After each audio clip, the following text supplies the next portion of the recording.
नहीं,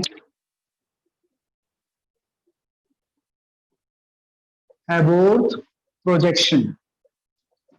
जैसे हमने साइक्लिक हेमी एसिटल स्ट्रक्चर देखा था ग्लूकोज का, तो उसको लिखने का एक तरीका, उसको प्रोजेक्ट करने का तरीका बताया था हैबोर्थ ने, and that is known as Haworth projection.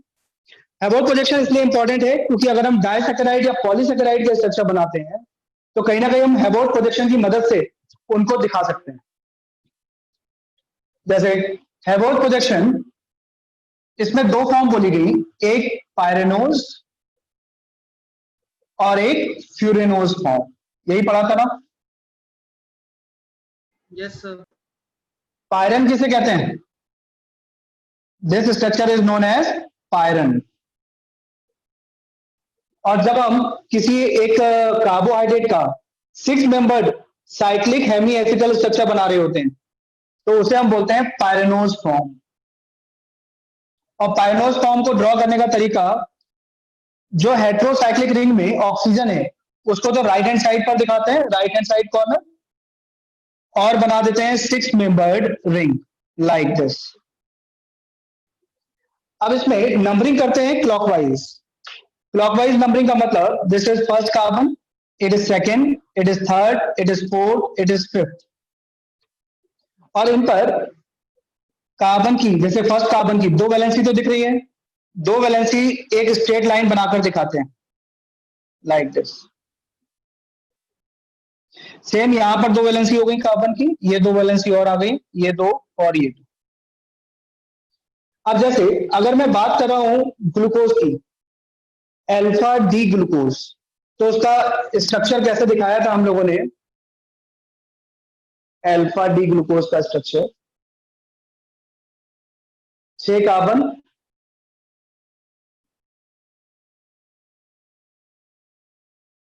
एक यहां पर फर्स्ट और सेकंड के, फर्स्ट और फिफ्थ के बीच क्या थी? Hemi acetal linkage, cyclic ether. Alpha की बात कर रहे हैं तो OH राइट और H लेफ्ट में।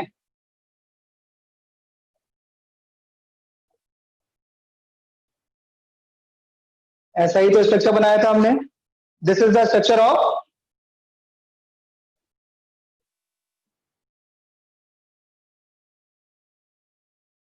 बोलो बच्चों किसका स्ट्रक्चर है?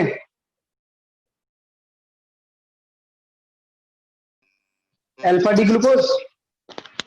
अब मुझे बताओ हैबोर्थ प्रोजेक्शन कैसे बनाते हैं, किन बातों को ध्यान में रखते हैं?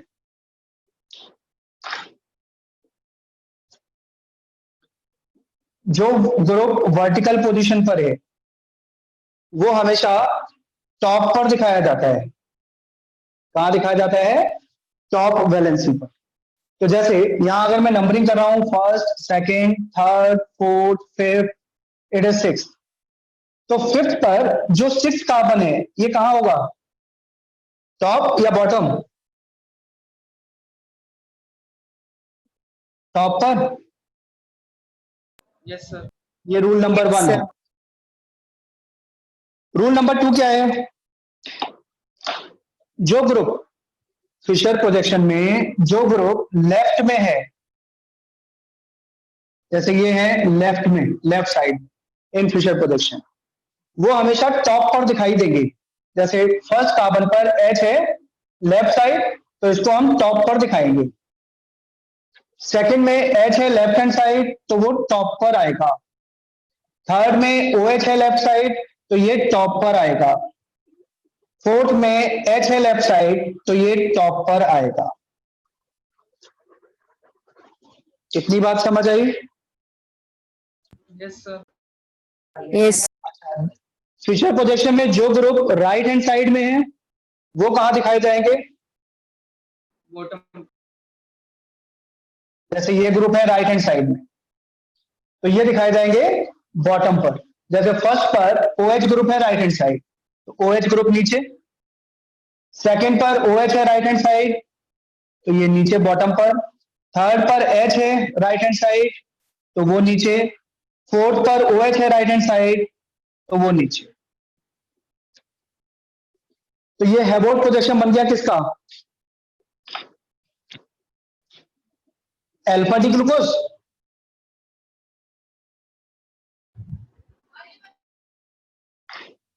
यहाँ तक सबको समझ आया? सर फिफ्थ कार्बन पे भी तो हाइड्रोजन आएगा ना? तो हाँ, एक हाइड्रोजन फिफ्थ पर भी होगा, सॉरी। और वो हाइड्रोजन हम कहाँ दिखाएंगे? यहाँ पर, वो तो यहाँ पर आ ही जाएगा, प्रॉब्लम नहीं, क्योंकि जो वर्टिकल पोजीशन पे ग्रुप है ये हमेशा टॉप पर रहेगा, तो इधर इसके साथ जो और कोई दूसरा ग्रुप होगा वो नीचे ही आएगा।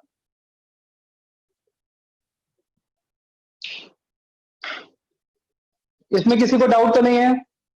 Herbold projection, that is Pyranose form, 6-member ring. No. अब किसी ने डाउट रखा था कि अगर मैं इसको रोटेट कर दूं 180 डिग्री, इस Herbold projection को 180 डिग्री रोटेट कर दूं, व्हाट डज इट मीन? कि फर्स्ट कार्बन को ले जाए फोर्थ की जगह और फोर्थ को ले आए फर्स्ट की जगह।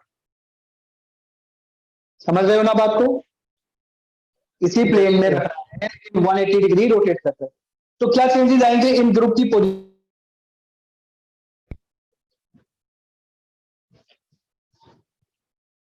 देखिए, जैसे अब मैं स्ट्रक्चर बनाता हूं 180 डिग्री रोटेट कर कर इस साइड, तो जब 180 डिग्री रोटेट करेंगे तो ऑक्सीजन इधर आ जाएगा,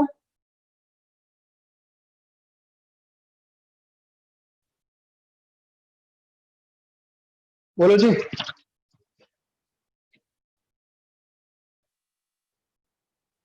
और अब इसमें फर्स्ट कार्बन किसे बोलोगे आप?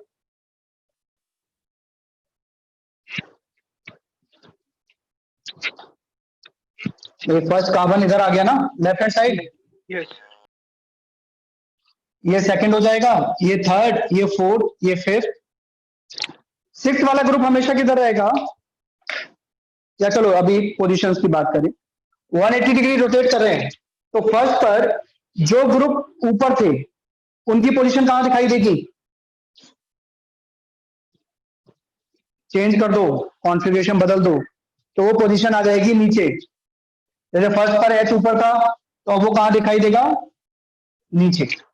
सेकंड पर एच ऊपर था, ये दिखाई देगा नीचे।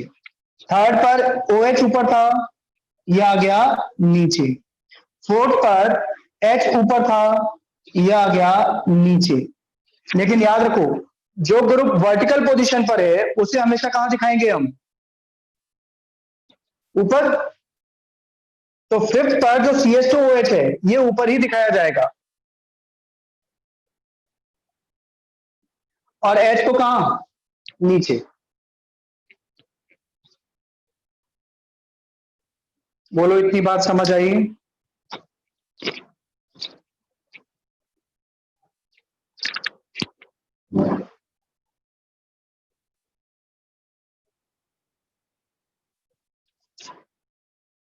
आ गया समझ में? Yes sir. अच्छा, ये तो बात रही जब कार्बोहाइड्रेट में कितने मेंबर्ड हेमीएस्टल रिंग बन रहा है? 6 मेंबर्ड। तब हैवोल्ट प्रोजेक्शन कहलाता है पायरेनोज फॉर्म। पायरन से वर्ड आया, पायरेनोज। लेकिन अगर मान लो हमारे पास 5 मेंबर्ड रिंग है, तब हैवोल्ट प्रोजेक्शन को पायरेनोज फॉर्म नहीं कहते, फिर हम उसको बोलते हैं फ्यूरेनोज फॉर्म। ये मिटा दूं? Yes sir.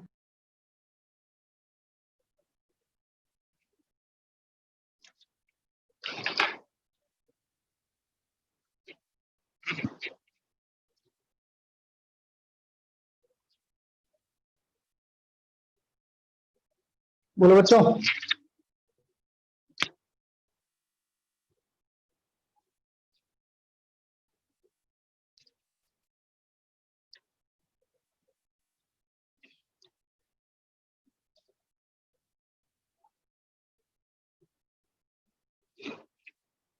अरे बोल तो दिया करो कि मिटाना है कि नहीं।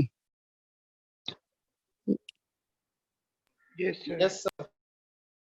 ओके, ये तो 6 मेंबर रिंग हमने बनाई, बट अगर हम 5 मेंबर रिंग बनाते हैं तो उसे हम पायरेनोज ना बोलकर फ्यूरेनोज फॉर्म बोलते हैं।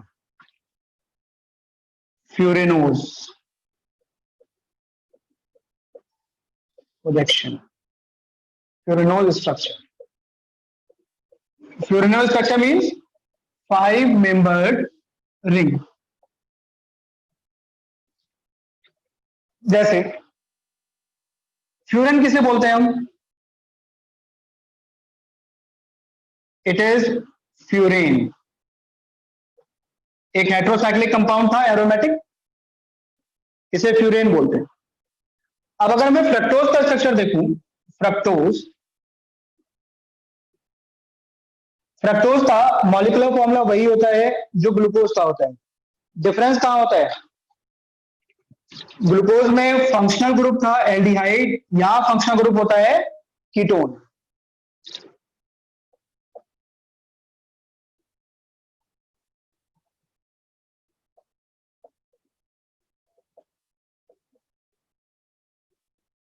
ये स्ट्रक्चर है फ्रक्टोज का। अब ये तो ओपन स्ट्रक्चर है, इसका साइक्लिक स्ट्रक्चर कैसा बनेगा? साइक्लिक स्ट्रक्चर में इसमें नंबरिंग कर दूं, जैसे अगर मैं 1 2 3 4 5 6, तो साइक्लिक स्ट्रक्चर में सेकंड और फिफ्थ के बीच हेमी एसिटल लिंकेज आती है।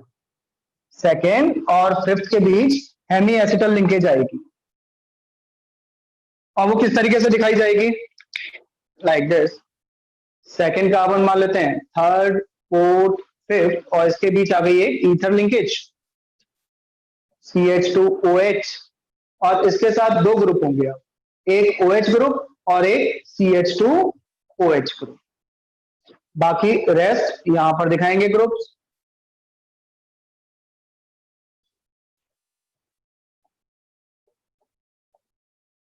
नंबरिंग कर दूं यहां पर 1 2 3 4 5 6।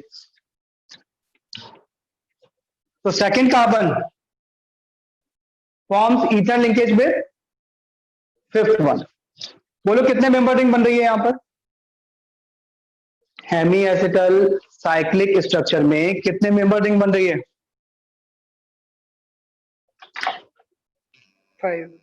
5 member. और ये भी 5 मेंबर रिंग है, और इसमें एक मेंबर ऑक्सीजन है, तो यहां पर भी ऑक्सीजन है। ये अल्फा फ्रक्टोज है कि बीटा फ्रक्टोज है?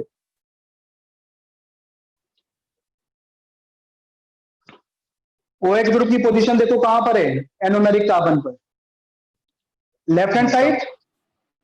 हाँ, तो इसको बोलेंगे बीटा डी फ्रक्टोज। डी क्यों बोला हमने? यहां नंबरिंग करो तो लास्ट कार्बन सेंटर ये है, और यहां OH ग्रुप किधर दिख रहा है हमें? Right hand side. तो ये रहा डी फ्रक्टोज, और ये है beta D fructose, decided by position of OH group on anomeric carbon. अब इसका हेवोल्ट प्रोजेक्शन कैसे ड्रॉ करेंगे? तो जैसे ये फ्यूरेन फॉर्म है, इसमें डबल बॉन्ड को हटा दो तो ये बन जाता है फ्यूरेनोज। इसे क्या बोलते हैं? फ्यूरेनोज। ऊपर लिखा हुआ है फ्यूरेनोज। और यहां नंबरिंग वही क्लॉकवाइज करेंगे। क्लॉकवाइज करने का मतलब, इसको हम बोलेंगे carbon number 2, it is 3, it is 4, it is 5, और इन पर दो दो वैलेंसीज स्ट्रेट लाइन के थ्रू दिखाएंगे।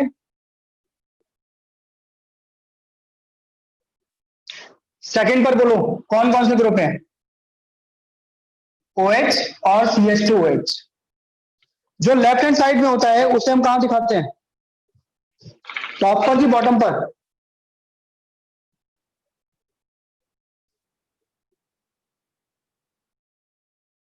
बोलो जी।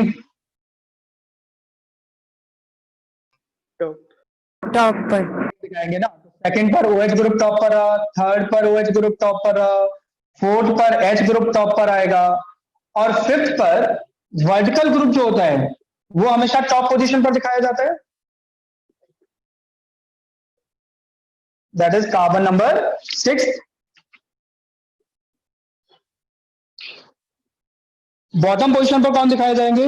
वो ग्रुप जो कि राइट में थे फिशर प्रोजेक्शन में,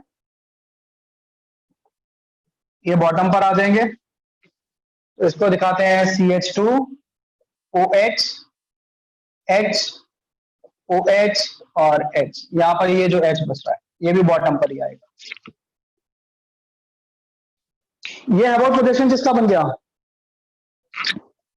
हैवोल्ट production of beta D fructose.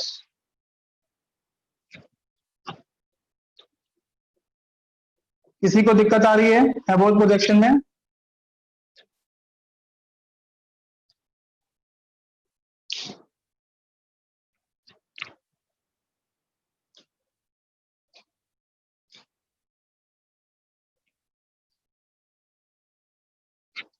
और बताओ क्या दिक्कत रही? ये तो बात रही हैवोल्ट प्रोडक्शन की। अब हम डाइसैकेराइड के स्ट्रक्चर पर आते हैं क्या?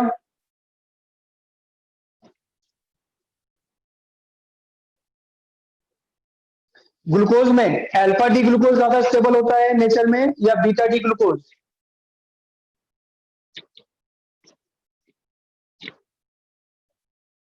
नेचर में ग्लूकोज की कौन सी फॉर्म ज्यादा स्टेबल होती है? कौन सा anomeric alpha form? Beta alpha beta. नहीं, इसका मतलब आपने लेक्चर ध्यान से नहीं देखा। मैंने उसे बताया हुआ होगा beta D glucose. Yes sir. हाँ, beta D glucose is the most stable glucose form in nature. जैसे सेलुलोज वगैरह होता है, वुड वुड ज्यादा स्टेबल है कि मैंगो ज्यादा स्टेबल है या फ्रूट कोई? वुड ज्यादा स्टेबल है ना। वुड में कार्बोहाइड्रेट होता है सेलुलोज, जिसमें बीटा डी ग्लूकोज से मिलकर बना हुआ है। Monomer unit is beta D glucose. तो beta D glucose is the most stable form of glucose in nature. फिर मैंने आपको दिखाया अभी, ये मिटा दूं बच्चों, तब आगे बात करें।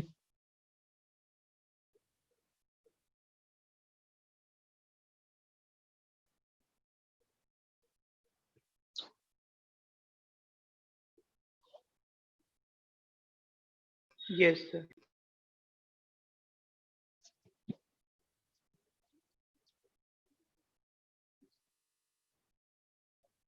बीटा डी फ्रक्टोज और अल्फा डी फ्रक्टोज, उनके हैवॉल्ट प्रोजेक्शन तो अब हम बना सकते हैं, लेकिन अगर कोई आपसे कहे उसका चेयर कन्फर्मर बनाओ, तो आप कैसे बनाओगे चेयर कन्फर्मर?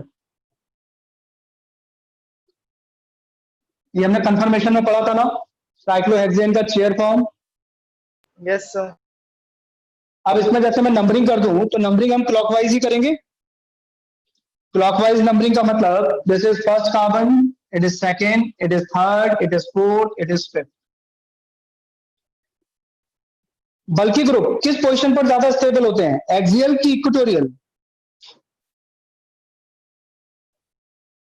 इक्वेटोरियल। इक्वेटोरियल।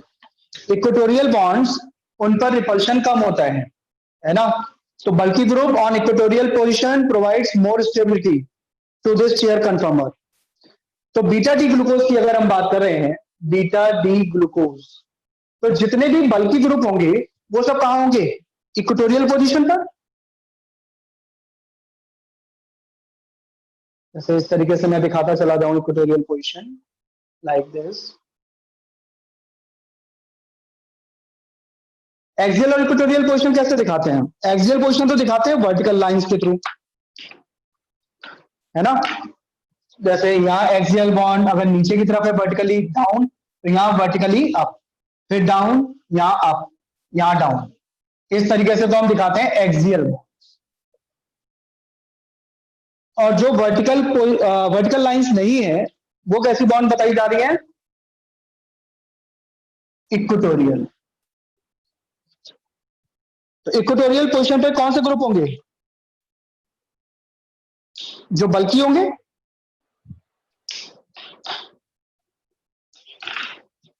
बोलो फर्स्ट कार्बन पर कौन कौन से ग्रुप थे? ग्लूकोज का स्ट्रक्चर देखो, या फिर से बनाऊं मैं स्ट्रक्चर?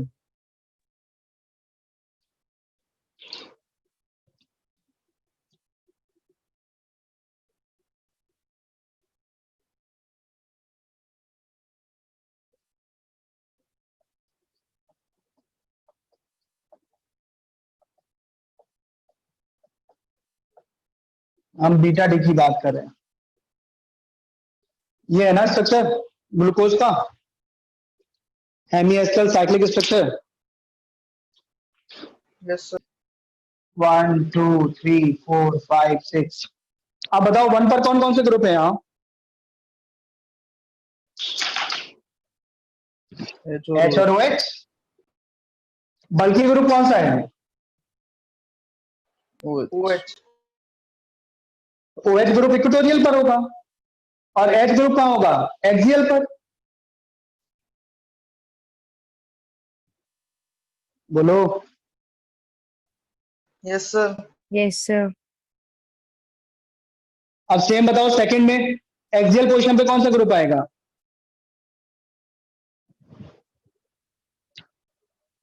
सेकंड में 2 ग्रुप हैं, H और OH। एक्सियल पर लेस बल्कि ग्रुप होगा ना?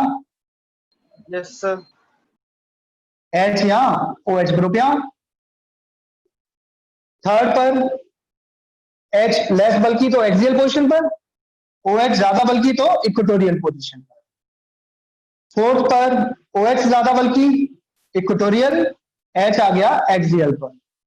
यहाँ पर CH2OH ज्यादा बल्कि है तो इसको दिखाओगे इक्वेटोरियल पर और ये H दिखाओगे एक्सियल पर। This is the structure of beta D glucose.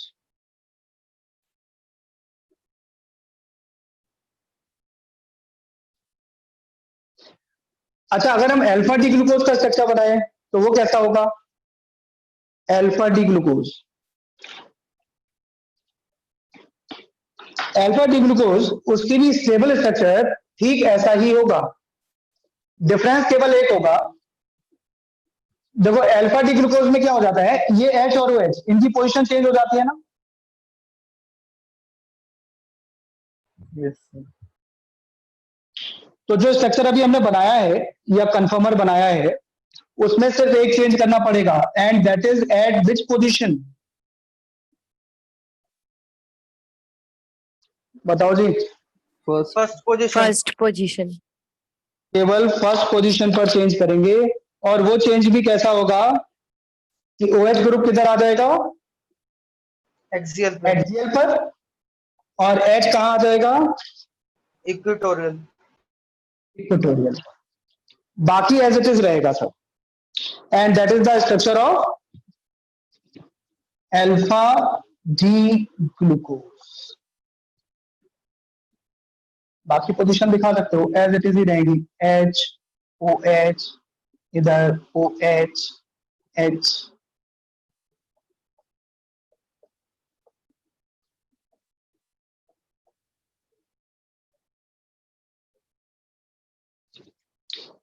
ये भी शायद मैंने उसी लेक्चर में बता रखा है आपको, सेकंड लेक्चर में।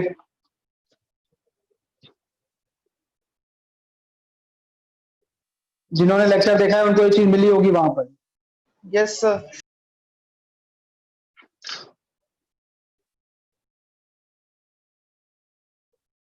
और देखो आफ्टर नोइंग दिस हैवोल्ट प्रोजेक्शन फिर हमने डाइसैकेराइड के स्ट्रक्चर पढ़े होंगे वहां।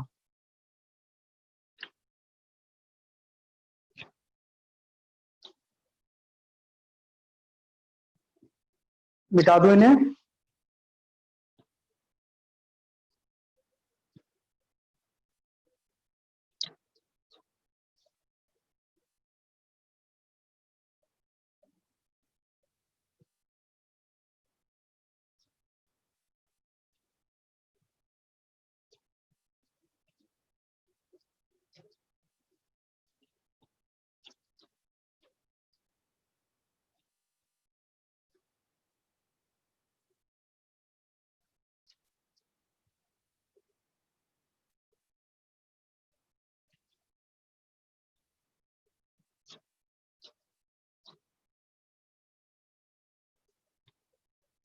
बच्चों मिटाऊं? Yes sir। ओके। अब डाइसैकेराइड हमारे सिलेबस में कौन कौन से डाइसैकेराइड्स हैं? Sucrose, maltose और lactose। करेक्ट। 3 डाइसैकेराइड हैं, उनके स्ट्रक्चर हमें जानने हैं। और इनमें भी मैंने आपको बताया था जितने भी मोनोसैकेराइड और डाइसैकेराइड्स होते हैं those all are reducing sugar, लेकिन एक डाइसैकेराइड है जो रिड्यूसिंग शुगर में नहीं आता। कौन सा? Sucrose. Sucrose. Sucrose is non reducing sugar. चलो यहाँ हेडिंग डालते हैं हम डाइसैकेराइड, बल्कि सुक्रोज डाल दूं सीधा। Sucrose is a disaccharide. Sucrose disaccharide है, और अगर इसकी हाइड्रोलिसिस कर दी जाए तो यहां से हमें क्या मिलता है? दो मोनोसैकेराइड्स, एक होता है अल्फा डी ग्लूकोज और दूसरा होता है बीटा डी फ्रक्टोज। अच्छा, इससे पहले हम स्ट्रक्चर की तरफ बढ़े, सुक्रोज के हेबोल्ट प्रोजेक्शन की तरफ। सुक्रोज, इसका ऑप्टिकल रोटेशन कैसा होता है? डेक्स्ट्रो की लीवो?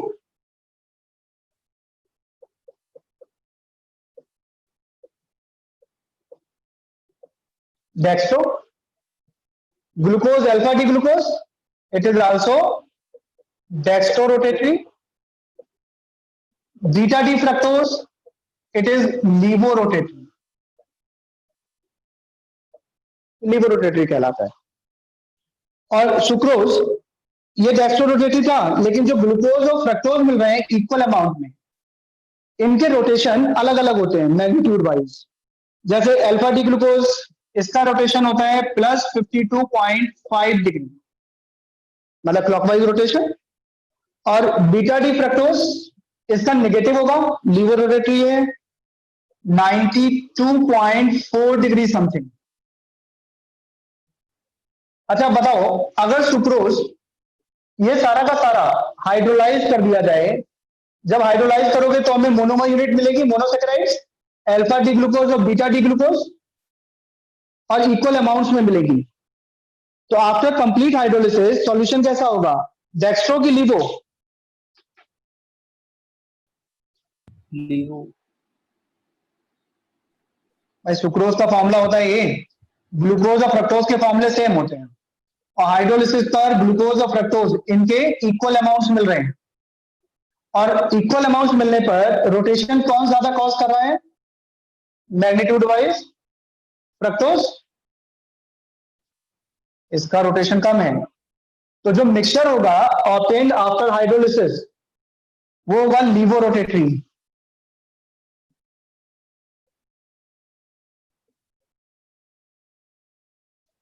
ठीक है नहीं?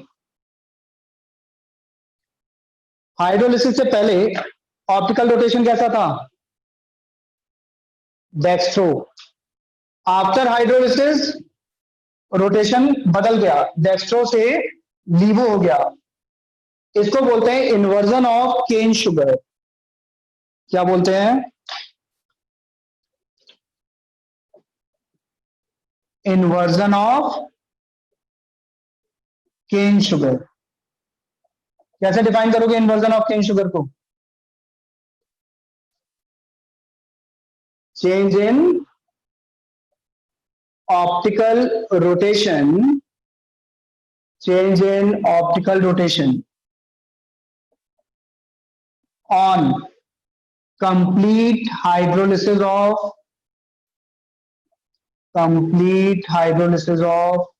किसकी हाइड्रोलिसिस कर रहे हैं? Sucrose. Cane sugar. Cane sugar को बोलते हैं sucrose. From dextro to levo, that is called inversion of cane sugar.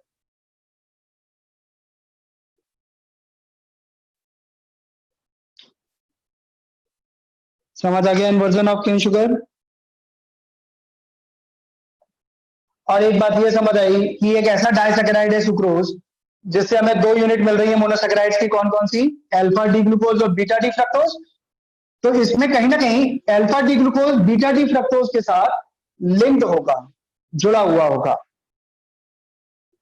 अब वो किस तरीके से कंबाइंड है, alpha D glucose beta D fructose से किस तरीके से कंबाइंड है, ये हम हेबोट प्रोजेक्शन के थ्रू देखते हैं।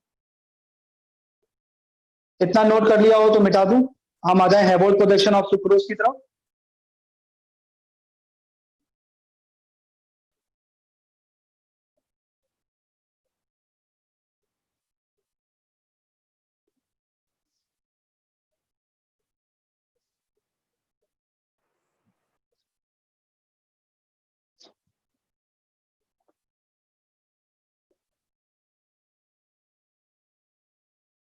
अच्छा, ये जो प्रोडक्ट मिलता है ये है तो सुक्रोज से ही ऑब्टेन, इसलिए इसको एक और भी नाम दिया जाता है, इनवर्ट शुगर।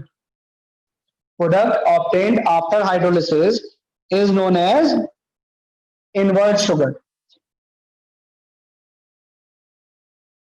यानी mixture of alpha D glucose and beta D fructose in equal amount, that is invert sugar.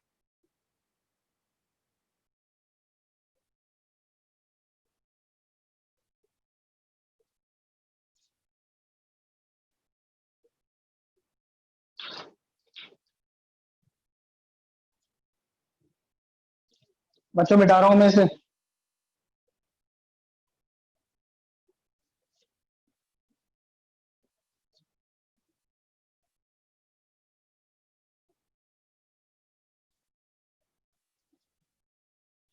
अच्छा, आप देखो स्ट्रक्चर ऑफ सुक्रोज। सबसे पहले हम स्ट्रक्चर बनाते हैं अल्फा डी ग्लूकोज का। अल्फा डी ग्लूकोज का कैसा स्ट्रक्चर होगा? पायरेनोज।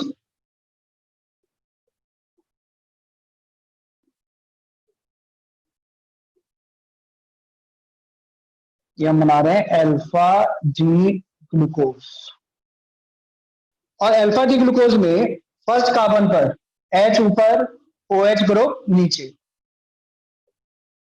सिक्स कार्बन यानी CH2 OH ग्रुप ऊपर। बाकी H और OH की क्या पोजीशन रहती है? चेक कर लेना, ये जो पोजीशन मैं दिखा रहा हूं ये सही है कि नहीं। It is alpha D glucose. पीछे हमने बना रखा है स्ट्रक्चर अल्फा डी ग्लूकोज का। बीटा डी फ्रक्टोज स्ट्रक्चर होगा फ्यूरेनोज,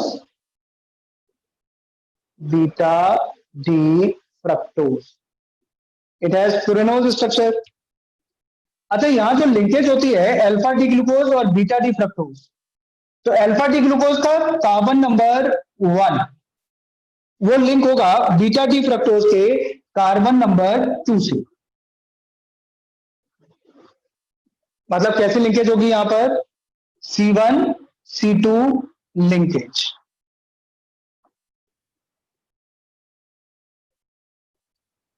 तो इसके लिए वैसे तो हम क्लॉकवाइज नंबरिंग करते हैं, 2 यहां रखते हैं, लेकिन यहां हमें इसको 180 डिग्री घुमाकर लिखना पड़ेगा बीटा डी फ्रक्टोज को। तो सेकंड नंबर वाला कार्बन कहां लिखेंगे हम? यहां पर, ताकि C1C2 में हम लिंकेज आसानी से दिखा सकें। बाकी ग्रुप्स की पोजीशन दिखा देता हूं रोटेट करने के बाद। ये तो टॉप पर ही रहेगा हमेशा। इधर OH ग्रुप, यहां पर चेंज हो जाएंगी पोजीशंस, यहां पर पोजीशन चेंज हो जाएगी, यहां पर पोजीशन चेंज हो जाएगी। Second, third, fourth, fifth, sixth, इसको फर्स्ट बोले। अब इन दो यूनिट्स को आपस में लिंक कैसे करेंगे? तो लिंक करेंगे वाटर को निकालकर, यहां से इन दो ग्रुप में से वाटर को निकाल देते हैं, और जब वाटर निकालोगे तो यहां एक ईथर लिंकेज आ जाएगी, ईथर लिंकेज लाइक दिस। इस लिंकेज को हम क्या बोलते हैं? What type of linkage it is? It is glycosidic linkage. तो कार्बोहाइड्रेट्स में जो डाइसैकेराइड या पॉलीसैकेराइड होते हैं, उसमें मोनोसैकेराइड्स आपस में किस लिंकेज से जुड़े होते हैं? Glycosidic linkage. और ये ग्लाइकोसिडिक लिंकेज किन कार्बन के बीच है? फर्स्ट और second, first of glucose and second of fructose. तो इसको बोलते हैं C1C2 glycosidic linkage.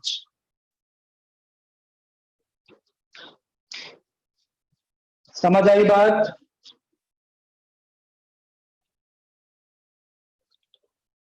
C1C2 glycosidic linkage.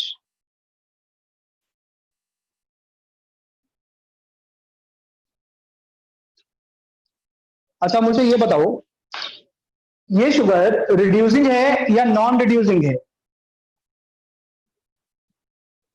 तो रिड्यूसिंग तब होगी जब इसमें कहीं पर हेमी एसिटल लिंकेज दिखाई दे। बोलो जी। क्या इसमें कहीं पर भी हेमी एसिटल लिंकेज है?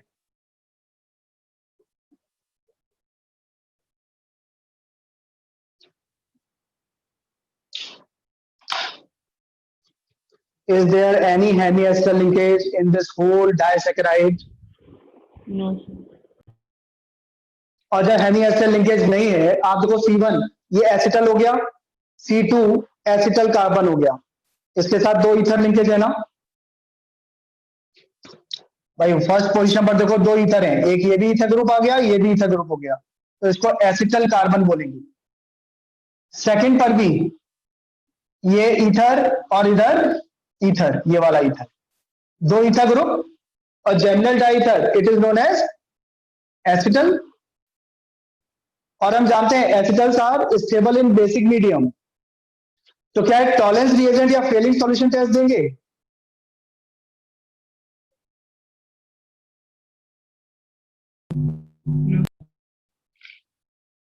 तो सुक्रोज कैसी शुगर हो गई, रिड्यूसिंग या non reducing? Sucrose is non reducing sugar.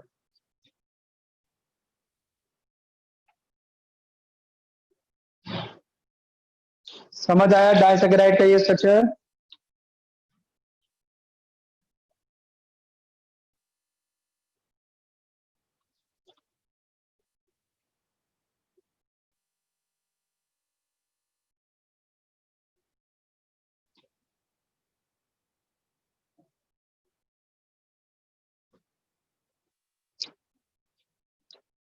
Maltose का स्ट्रक्चर देखें।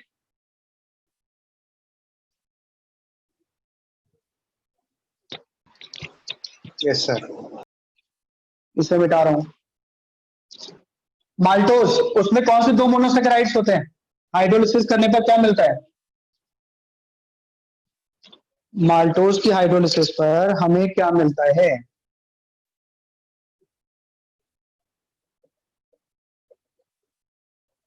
माल्टोज, इसकी हाइड्रोलिसिस पर 2 सिंपल मोनोसेकेराइड जो मिलते हैं वो दोनों ही अल्फा डी ग्लूकोज होते हैं, alpha D glucose. And these 2 alpha D glucose units are linked by C1C4 glycosidic linkage. इन 2 मोनोसेकेराइड के बीच कैसी लिंकेज होती है? C1C4 glycosidic linkage. जैसे अल्फा डी ग्लूकोज का एक स्ट्रक्चर बनाते हैं यहां पर, और एक इसके राइट में दिखा देते हैं।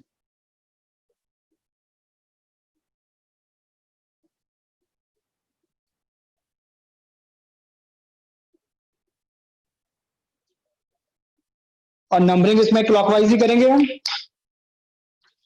1 2 3 4 5 और 6 वाला कार्बन टॉप पर। 1 2 3 4 5 6 कार्बन आ गया top. Rest of the groups कहां दिखाए जाएंगे? जैसे फर्स्ट पर हम बात करें अल्फा डी ग्लूकोज की, तो फर्स्ट पर OH ग्रुप आएगा नीचे, क्योंकि अल्फा में राइट में दिखाते हैं और राइट वाला नीचे होता है। सेम यहां पर OH and H। Rest of the position as it is, जैसे कि हम पहले दिखा रहे थे।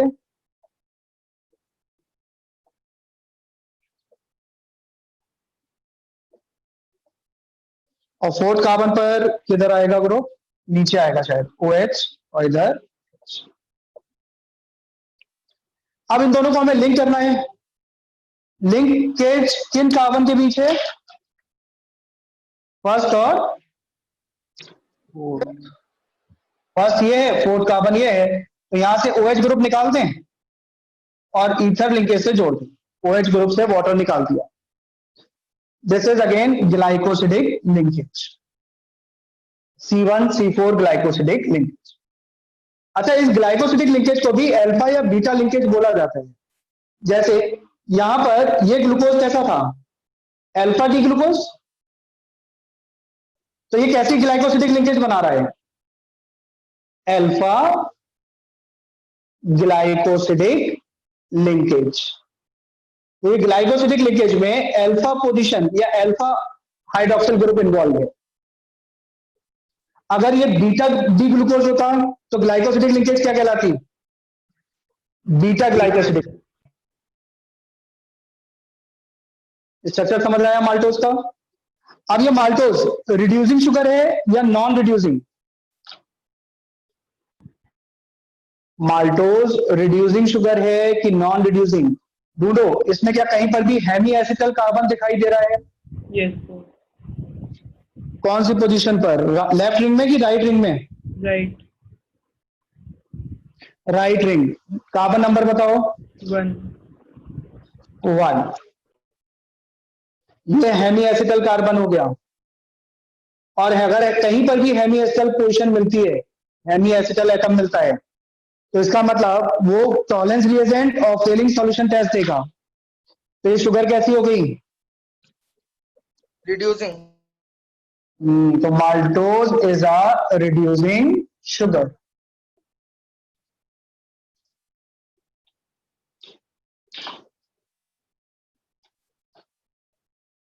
थर्ड डाइसैकेराइड कौन सा आपने पढ़ा है? लैक्टोज। मिल्क शुगर कहलाता है।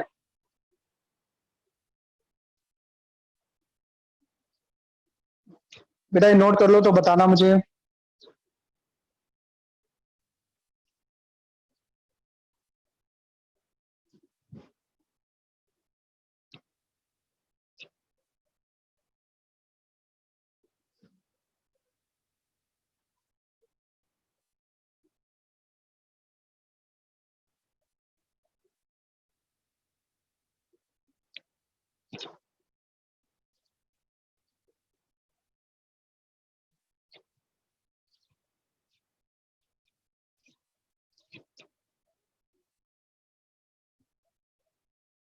हो गया sir.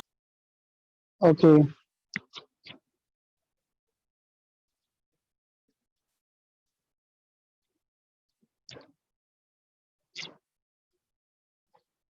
Next is lactose and lactose is milk sugar.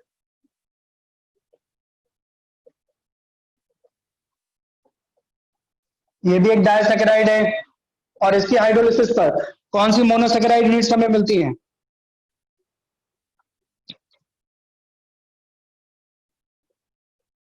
Beta D galactose and beta D glucose. मतलब एक किन मोनोसैकेराइड से मिलकर बना हुआ है? बीटा डी गैलेक्टोज और बीटा डी ग्लूकोज, इन दो से मिलकर बना है। और ये दो यूनिट किस तरीके की ग्लाइकोसिडिक लिंकेज रखती है? Again glycosidic linkage of type beta. C1 C4 glycosidic linkage. हाँ, और बीटा होगी क्योंकि ये कैसी ग्लूकोज गैलेक्टोज है? Beta D galactose. तो ये ग्लाइकोसिडिक लिंकेज भी कैसी कहलाएगी? C1 C4 beta glycosidic linkage. Galactose epimer था ना ग्लूकोज का?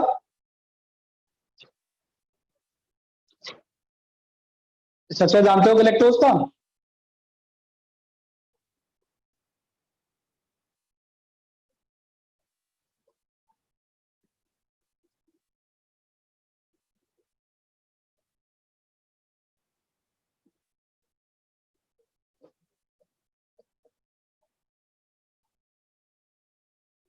एपीमर जानते हैं आप लोग? एपीमर किन्हें कहते हैं? बोलो जी।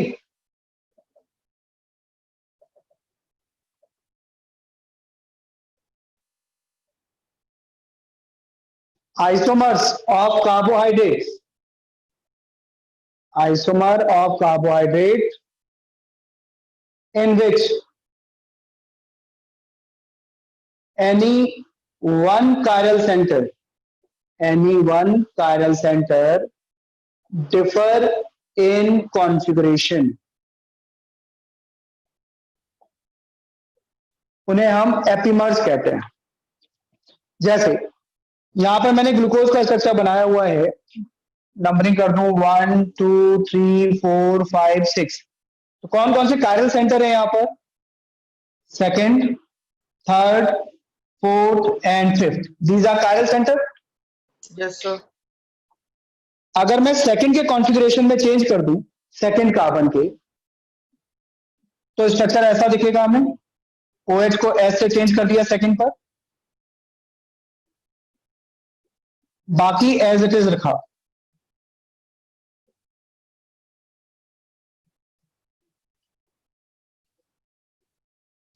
तो चेंज केवल किस पोजीशन पर किया हम लोगों ने? सेकंड कार्बन पर चेंज किया. तो ये एक एप्टीमर हो गया ग्लूकोज का. It is D glucose. ये कहलाता है डी मैनोज. ठीक है. इसी तरीके से अगर थर्ड कार्बन पर आप कॉन्फ़िगरेशन चेंज कर दो, थर्ड का कॉन्फ़िगरेशन चेंज कर दो, बाकी कॉन्फ़िगरेशन एज इट इज रखो, तो अब जो एप्टीमर मिलेगा that is D allose. D allose differ at third carbon. और अगर फोर्थ कार्बन पर डिफरेंस कर दें कॉन्फ़िगरेशन में, तो वो कहलाता है डी गैलेक्टोज. क्या कहलाएगा? D galactose. Differ at fourth carbon atom.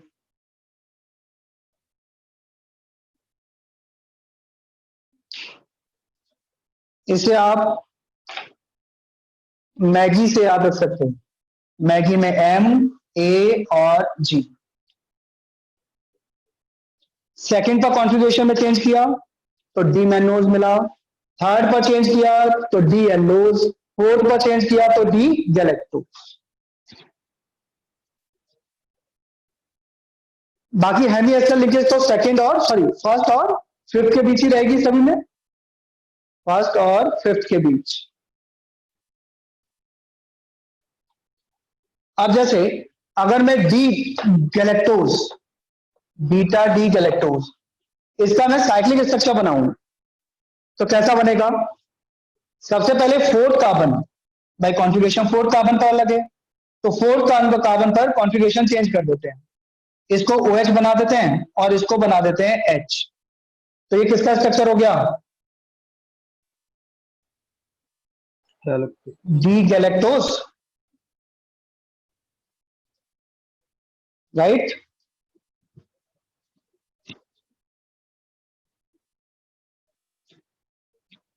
अब इसका साइक्लिक स्ट्रक्चर बनाते हैं. तो साइक्लिक स्ट्रक्चर में फर्स्ट और फिफ्थ के बीच हेमी एस्टर लिंकेज दिखाएंगे. तो फिफ्थ से हटा देता हूं और फर्स्ट कार्बन, इसके बीच दिखा देता हूं Hemy acetal linkage like this. और ये है beta D glucose, beta D galactose. तो बीटा का मतलब है OH ग्रुप किधर आए? लेफ्ट साइड और H राइट साइड. तो ये हो गया बीटा डी गैलेक्टोज.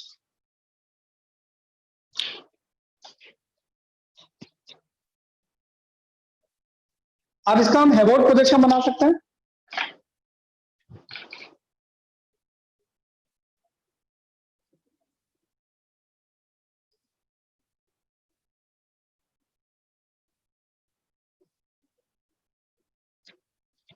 हेवोट प्रोजेक्शन में ये हो गया carbon number 1, it is 2, it is 3, it is 4, it is 5 और 6 वाले पर ये CH2OH ऊपर आएगा. और फर्स्ट पर जो ग्रुप है OH लेफ्ट में है, लेफ्ट वाला हम टॉप पर दिखाते हैं. H नीचे आ गया, इधर H OH OH H OH H और यहां पर H. देखो यही आएगा ग्रुप, इस तरीके की लिंकेज. ये किसका स्ट्रक्चर बना दिया हम लोगों ने? Beta D galactose. इसका C1 carbon fourth carbon of beta D glucose से लिंक होगा और बीटा डी ग्लूकोज का स्ट्रक्चर कैसा बनाओगे?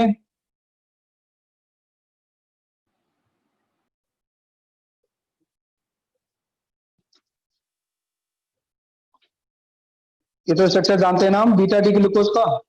बीटा मतलब OH ग्रुप ऊपर, H नीचे,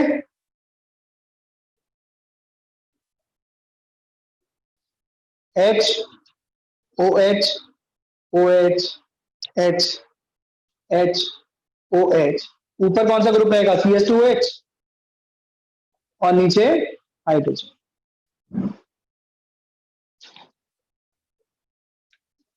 इसमें भी नंबरिंग कर देते हैं और देखते हैं C4 कार्बन कौन सा है। 1 2 3 4 5 6, फोर्थ कार्बन ये है ग्लूकोज का, और गैलेक्टोज का ये फर्स्ट कार्बन है। यहां दो OH, इनसे वाटर निकालकर हम क्या दिखाएंगे? Glycosidic linkage. Yes, sir. और वो ग्लाइकोसिडिक लिंकेज कैसी कहलाएगी? अल्फा की beta? Beta. It is beta glycosidic linkage between C1 and C4 carbon atom. C1 of galactose and C4 of glucose. अब इसमें भी ढूंढो, इस पूरे डाइसैकेराइड में क्या कहीं हेमी एस्टर लिंकेज है? अगर है तो ये रिड्यूसिंग शुगर है, और अगर नहीं है तो ये नॉन रिड्यूसिंग शुगर है।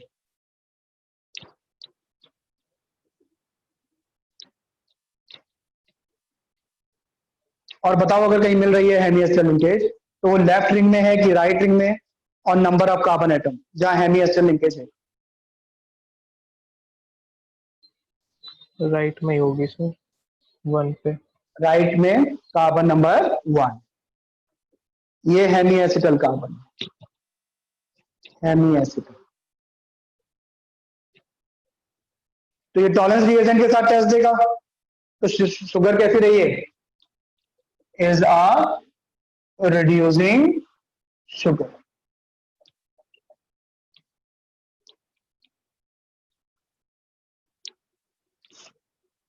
अगर सेकंड लेक्चर आपने देखा है तो उसमें सारी बातें मैंने बता रखी हैं।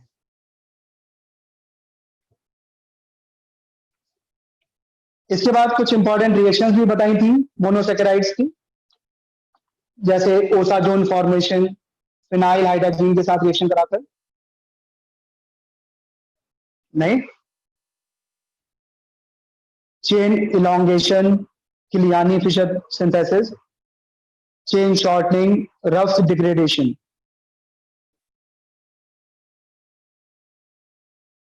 बतानी है वो रिएक्शंस भी।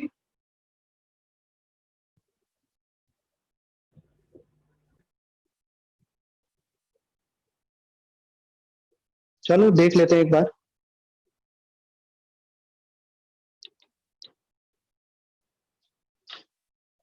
ये बेटा लिख लेना, तो बताना है ना। Yes, sir. Sir beta D galactose में हाइड्रोजन बॉन्डिंग भी होती है इसमें सर। बेटा ये किसमें वाला हाइड्रोजन बॉन्ड? लेफ्ट में जो स्ट्रक्चर बनाया था सर, इसमें हाइड्रोजन बॉन्डिंग भी हो सकती है। ये तुम डाइसैकेराइड की एक यूनिट दिखाई है। अब ये आपस में तो हाइड्रोजन बॉन्ड दिखाई सकती है ना यूनिट्स। जैसे अगर हम सुक्रोज ले रहे हैं तो सुक्रोज में केवल एक डाइसैकेराइड यूनिट थोड़ी ना होगी, बहुत सारी होंगी, और उनके बीच हम इंटरमॉलिक्यूलर हाइड्रोजन बॉन्ड बोल सकते हैं। ठीक है सर। ठीक है, ओके। चलो रिएक्शंस ऑफ मोनोसेकेराइड्स देखते हैं। Important reactions of monosaccharide.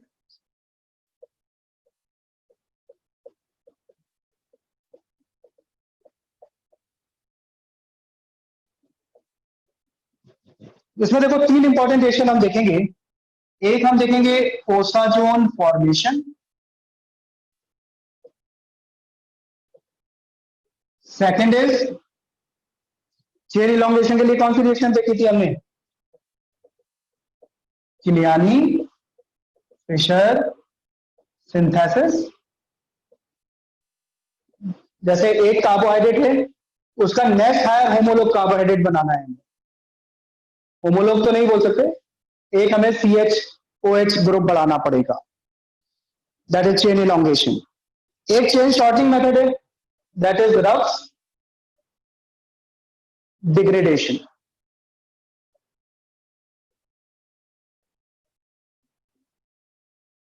सबसे पहले बात करते हैं ओसाजोन फॉर्मेशन।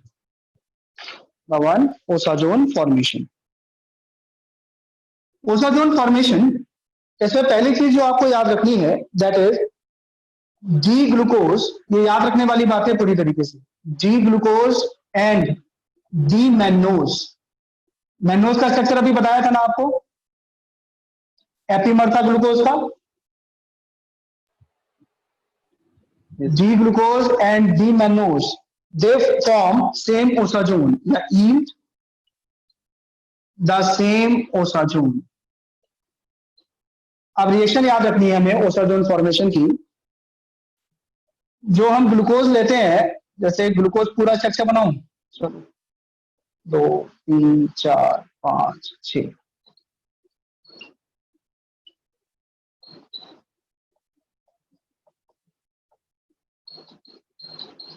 ये ग्लूकोज हो गया। इसकी फिनाइल हाइड्रोजन के साथ रिएक्शन कराई जाए तो देखा गया कि फिनाइल हाइड्रोजन के 3 मॉलिक्यूल्स यहां पर कंज्यूम हो जाते हैं और प्रोडक्ट बनाते हैं यहां से ओसाजोन। ओसाजोन किस तरीके का प्रोडक्ट दिखाई देता है?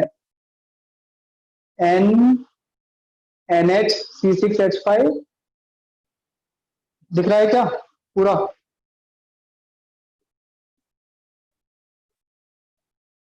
यहां से इधर ऐसे दिखा देता, CH double bond N NHC6H5।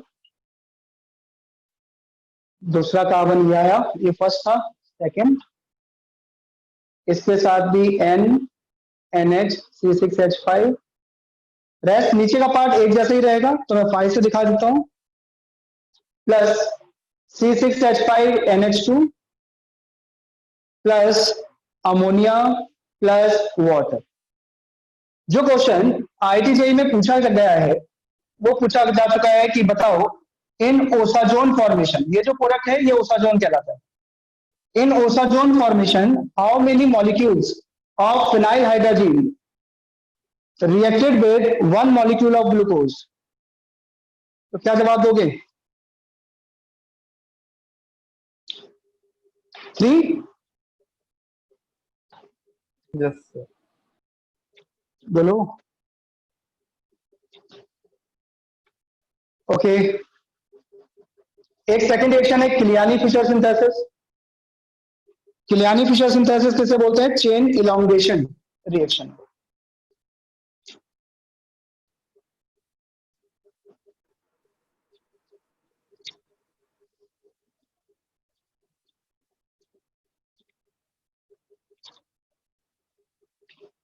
Second is chain elongation या Kiliani Fisher synthesis. Chain elongation.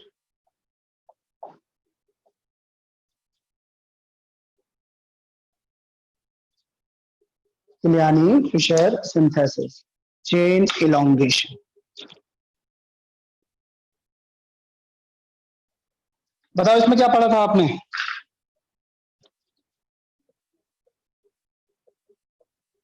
जैसे मान लो मेरे पास एक कार्बोहाइड्रेट है जिसमें कितने कार्बन एटम की चेन है? 4 कार्बन एटम की। अब इसमें मुझे एक कार्बन एटम बढ़ा देना है तो मैं यार एक CH-OH यूनिट और इंक्रीज कर देनी है बीच में। तो मैं कौन कौन से स्टेप फॉलो करता हूं इस रिएक्शन में? सबसे पहले हाइड्रोजन साइनाइड से रिएक्शन कराई जाती है, तो यहां पर साइनोहाइड्रिन बनेगा फर्स्ट कार्बन पर,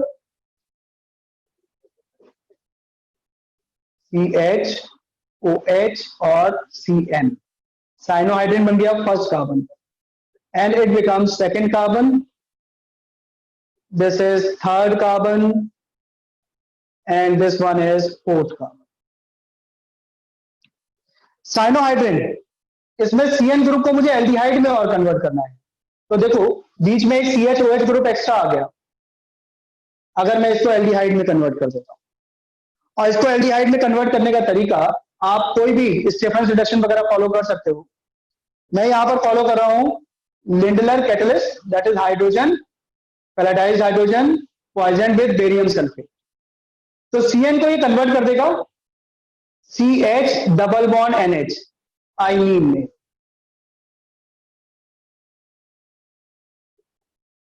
ये फर्स्ट कार्बन रहा,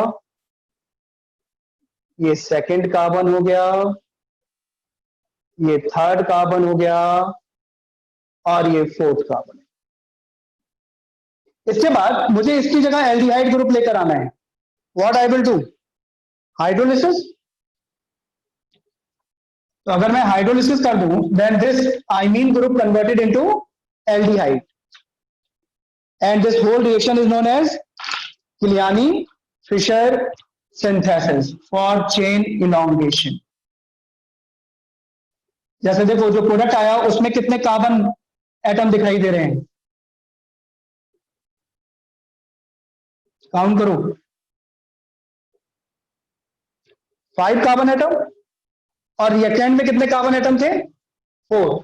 तो यहां पर एक ये यूनिट बढ़ गई एक्स्ट्रा। इसमें कहते हैं चेन इलॉन्गेशन और रिएक्शन को बोलते हैं Killiani-Fisher synthesis.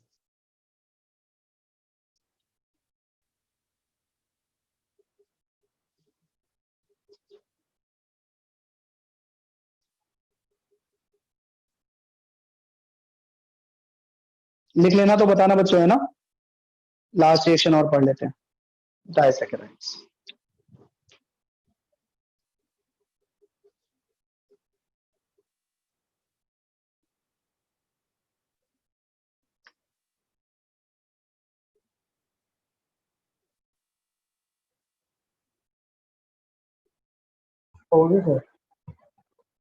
Okay,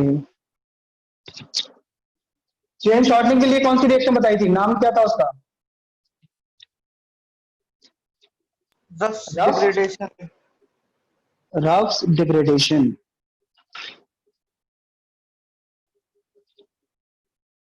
ruffs degradation and this is used for, किसके लिए यूज कर रहे हैं इस रिएक्शन को, चेन को शॉर्ट करने के लिए, फॉर चेन शॉर्टनिंग।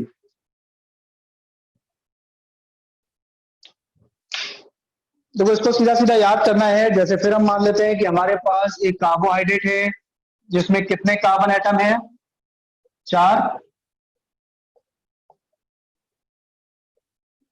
1 2 3 4। अब इसमें से मुझे एक कार्बन कम करना है और कार्बन कम करने के लिए सबसे पहले हम ब्रोमीन वाटर को यूज करेंगे। Bromine water it is use for oxidising aldehyde group. Aldehyde group converted into COOH। bromine water is mild oxidizing agent. It can oxidize aldehyde but not ketone, and here after oxidizing aldehyde it converts into carboxylic group. फिर एक reagent use किया जाता है hydrogen peroxide with ferric sulphate. और ये reagent क्या करता है, what's the role of this reagent, ये यहां से एक CHOH ग्रुप को कम कर देगा और इसको एल्डिहाइड में दोबारा कन्वर्ट कर देगा। ऐसा कुछ प्रोडक्ट मिलेगा। This reaction is known as Ruff degradation, इसे याद करना है आप। And after writing this reaction हम कह सकते हैं हमने मोनोसेकेराइड और डाइसैकेराइड्स खत्म कर लिए कार्बोहाइड्रेट में। सेकंड लेक्चर में शायद मैंने इतना ही बता रखा होगा आपको। Yes sir. पॉलीसेकेराइड थोड़ी ना बताया होगा। No sir. No, sir. ठीक है, अब आपका क्या काम है, थर्ड लेक्चर को देखना।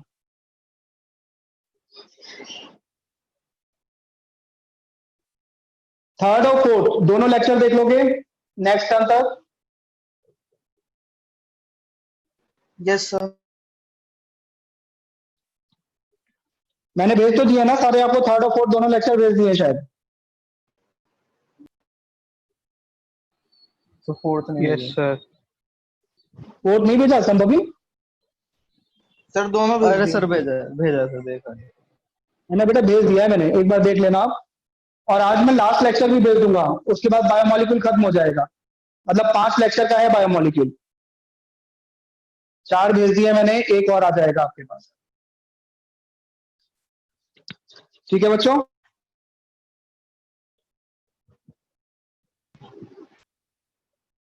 खत्म कर दूं मीटिंग आज यहीं पर?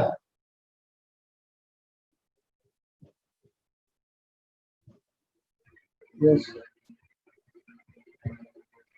लिख लिया सभी ने? Yes, sir. Okay then bye. Thank you, sir. Welcome.